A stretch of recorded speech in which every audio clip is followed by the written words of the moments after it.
Spoštovani poslovni partnerji, leto, ki odhaja, nam ne bo ostalo v lepem spominu in verjamem, da posebna razlaga ni potrebna. Vse, kar smo do sedaj poznali in znali, se je znašlo na veliki preizkušnji.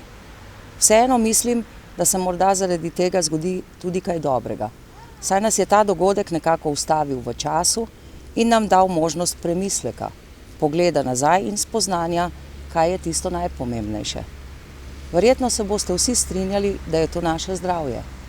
Saj le zdravi tvorimo mozaik, ki žene kolo življenja, omogoča rast in razvoj. Takšni dogodki nas pripeljejo do zavedanja, da smo soodvisni eni od drugih in le s sodelovanjem lahko dosežemo ter tudi presežemo zastavljene cilje. Vem in verjamem, da imamo dovolj kilometrine in vztrajnosti, da smo zmožni premagati tudi to. Nauk, katerega se moramo iz tega naučiti, je, da le s sodelovanjem, strpnostjo in poslušanjem drug drugega najdemo rešitev, ki bo dobra za vse. V letu, ki prihaja, vam vsem želim predvsem zdravja. Na drugem mestu je sodelovanje, ki nas bo pripeljalo k rešitvi, da premagamo epidemijo.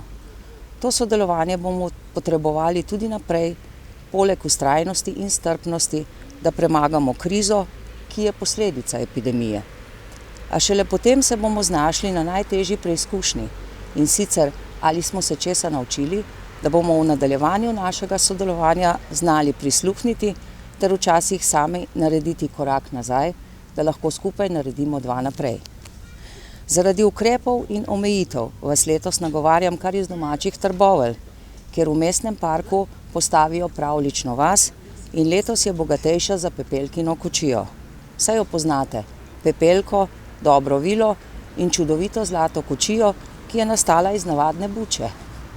Želim nam, da naše odločitve ne bodo navadne buče, temveč zlate kočije, ki nas bodo odpeljale v napredek tako, da bomo vsi zadovoljni.